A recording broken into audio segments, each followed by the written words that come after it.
It is absolutely possible to do restaurant-quality garlic naan at home without a tandoor in a pan on the stove, any stove. We're not even going to use the oven. I'm not going to lie, I had quite a few hilarious fails before I got this method down, but I mean the results speak for themselves. First, dough. A fascinating thing about Indian-style breads is the diversity of leaveners used. This right here is probably the original one, curd, yogurt. Crucially, yogurt containing live, active bacterial cultures. You mix this into some flour, and in time, they will puff it up a bit. Then we got the dried yeast, and then finally, chemical leaveners, baking soda and baking powder. Here's the book from which I first started learning about Indian cooking over 20 years ago, and her naan recipe calls for all the leaveners, all three kinds. It's like millennia of baking history all piled up in one place. And for years, I've baked this recipe by simply cooking the naan under the broiler on a pizza stone, and that gets you a very tasty little flatbread, but it is not the naan that I know and love from Indian restaurants. That is, I've had much better luck getting that effect with a no-yeast dough. 2 cups of all-purpose flour, like 250 grams, that's enough for 4 loaves. A teaspoon of sugar enhances browning. I might just do half a teaspoon of salt. You could want more, but I prefer to top my naan with some more salt at the end. A teaspoon of baking powder, double-acting baking powder. I think that helps the texture. And then just a scant 1/4 teaspoon of baking soda to neutralize the yogurt that's coming after a couple of tablespoons of any oil you want. I'm using olive oil. About a 1/4 cup of yogurt, 60 grams or so. Then just enough milk or water to bring this together. I started with half a cup, like 100 mils, and then I ended up kneading in maybe 50% more. Most Western dough recipes, including my own, generally tell you to start with an overly wet dough and to keep kneading in flour until the texture is right. Every Indian dough recipe I've seen does the opposite. They start dry and then knead in liquid. And the right texture for this is nice and soft, but just barely sticky. It's drier than pizza dough. It should be just a little sticky, and the gluten is developed enough when it kind of bounces back at you like that. I'll oil this to keep it from drying out, and it's a quick bread. You could cook it right now. It would taste okay, but you wouldn't get very many bubbles. I've found that you need to let it sit for at least a half hour under a wet towel, but it gets better with time. Leave it for many hours if you can. Okay, now let me show you a version with yeast. Almost the same as before, a couple of cups of flour, a teaspoon of sugar, half teaspoon of salt, teaspoon of dry yeast, bloom it if you want to be safe, and a little baking powder too, half a teaspoon. Most naan recipes with yeast seem to call for some baking powder as well. I don't fully understand how they interact, but there's a few great threads about that topic on pizzamaking.com. I've linked those in the description. A couple of tablespoons of olive oil, and this is important, just a little yogurt, like a tablespoon. Too much yogurt and yeast together, and it becomes a cake, not a bread. I think it's all the acidity weakening the gluten structure. A little more milk or water this time because we have less moisture from the yogurt. I think I did a cup total until I got the right texture. Remember, smooth, soft, but only slightly sticky. Like any yeast bread, this has to rise for at least an hour at room temperature. Here's the no-yeast version after a couple of hours, and to my surprise, it has puffed up a bit. I'm not sure the extent to which that's the chemical leavening or the live bacteria in the yogurt, but lots of Indian no-yeast naan recipes tell you to leave it for many hours in a warm place. I think they're depending on those bacteria in the curd. If you don't knead this a little bit more shortly before you cook it, the naan tends to blow up one huge bubble. My goal is 3 or 4 smaller bubbles, hence the last-minute kneading. And there's our 4 dough balls ready to bake. I really admire folks who could manage this much effort to make a side dish for a typical weeknight meal. I can't. This is a special occasion thing for me, and on a given weeknight, I'm much more likely to cook with the sponsor of this video, HelloFresh, America's #1 meal kit. One thing I love about this is the seasonality. You'll note that this week's recipes are sweater weather suitable. There's meal plans for everyone, low-cal, family-friendly, veggie. There's everything you need in the bag to get dinner on the table in less time than it takes to go to the store. They have these stock concentrates that give tons of slow-roasted flavor to quick dishes, for example. And speaking of dishes, the simple 6-step instruction use cleanup minimizing strategies like roasting the green beans on the same tray as the meatloaves. The plans are flexible. You can pause the deliveries whenever you need to. You can ask for extra protein, some garlic bread, whatevs. HelloFresh gives a lot of meals to charity, by the way, and they're stepping that up this year with the whole global pandemic thing. Go to HelloFresh.com and use my code 80AdamRagusia to get a total of $80 off across 5 boxes, including free shipping on your first box. $80 off with my link and code in the description. Thank you, HelloFresh. Okay, let's bake our no-yeast naan. Some people roll this out with flour. I've found that it's a lot easier to just let it stick to my counter. The sticking helps. It keeps the dough steady and stops it from immediately snapping back. The way you keep it from sticking to the rolling pin is to simply roll outward and off, outward and off. That's instead of rolling it back and forth. If you did it back and forth, it would stick. I think the perfect thickness is just slightly less than the thinnest you could possibly roll it. Now, garlic. Small differences can be very big in a simple food. In this case, I'm talking about how you cut the garlic. I grated this garlic, which I gather is one of the traditional methods here.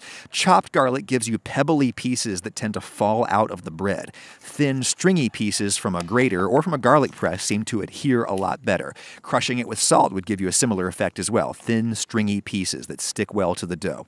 A little fresh chopped cilantro as well. This is like pizza. You can top it with whatever you want. Be more creative than me. But one thing that I really like is this traditional method of rolling the toppings into the dough. This really embeds them, makes them part of the bread while still maintaining some heterogeneity. Last step right before you cook it is to wet the bottom side a little bit. This dissolves the surface starch and creates a sticky layer of literal paste that you would use to make this stick to the inside wall of a tandoor, which is a vertical oven.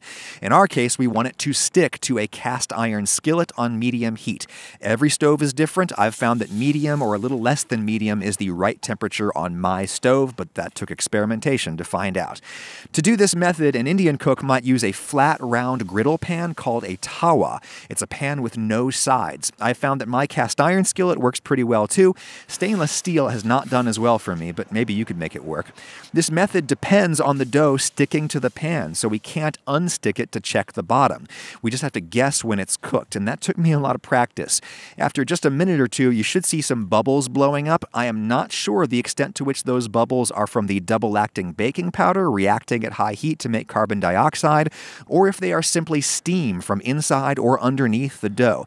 I suspect it's mostly steam, since lots of recipes don't use baking powder at all, only baking soda to react with the acid in the yogurt. That reaction happened instantaneously 2 hours ago, so I think this is mostly steam inflating bubbles that were initially created by the chemical leaveners, though my experiments indicate that the double-acting baking powder also helps to aerate the texture a bit. After a couple of minutes, you should see the edges starting to look dry and cooked. I've also had good success using my nose to tell when the bottom is done. Basically, at the first tiny whiff of a burned smell, it's time to cook the top. For standard tawa naan, you would invert the pan and then cook it over the open flame of a gas stove.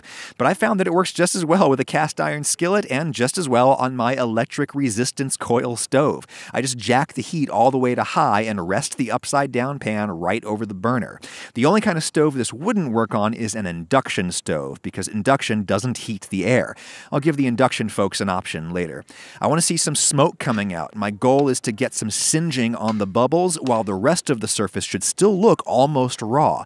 That is key to the restaurant-style naan that I'm familiar with. Parts of the surface should still be quite doughy. That is done, and if you're thinking it doesn't look like naan yet, that's because you're missing the final ingredient, a generous brushing of melted butter at the end. I'm using salted butter to complement the slightly under-seasoned dough.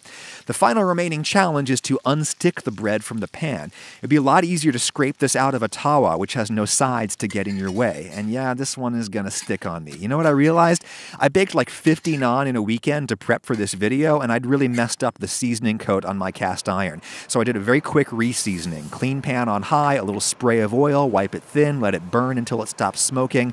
Once I had an okay seasoning layer again, my naan started sticking when I wanted it to stick and releasing when I wanted it to release. Ironically, the starch paste glue on the bottom tended to not stick well enough when I tried this in a stainless steel pan. My naan just fell out. Much better results in the cast iron. A little too much color on that one, but nice. This tawa-style naan is amazing at replicating the effect of a tandoor. If we simply cooked it in a pan in oil, it would taste like fried bread. But this tastes baked because the bottom cooked on that little layer of starch paste instead of fat, and the top simply cooked in very hot, dry air. That gets you crispy bubbles and a baked flavor. You could maybe replicate that effect by transferring the pan under a very hot broiler to brown the top, but you know it doesn't work? Blasting it with a kitchen torch. I thought that might work, but all it did was burn the garlic.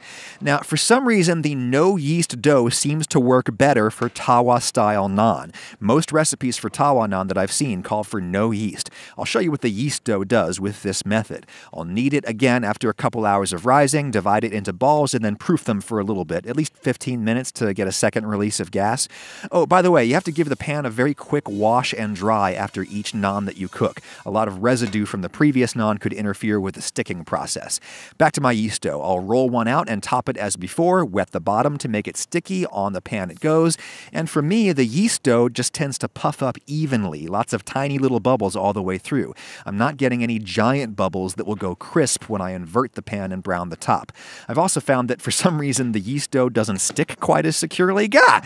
Well, anyways, brush that with butter. Perfect color on the bottom there. I would say the flavor of this one is superior because yeast fermentation is delicious, but the texture is inferior. It's like a Western dinner roll. It doesn't have those crisp, phyllo-esque bubbly layers. Maybe it takes the intense heat of a tandoor to get that from a yeast dough. With the tawa-style method, I would absolutely do the no-yeast dough again. Now, what if you have an induction stove, or what if you're simply too scared to do the whole pan inversion move? Well, you absolutely can cook the bread until it's done on the bottom and then just flip it. Just brown the other side a little bit more than that, but not too much more. I think a key to any naan is letting the surface remain a little doughy. That looks okay. The texture's not as good as if we'd cooked the top with hot air, but it still tastes like naan because we cooked it without oil. It tastes baked and not fried. So if you're feeling brave, give this tawa-style method a shot. Again, it really took me a lot of practice and I've hardly mastered it, but the results are pretty extraordinary.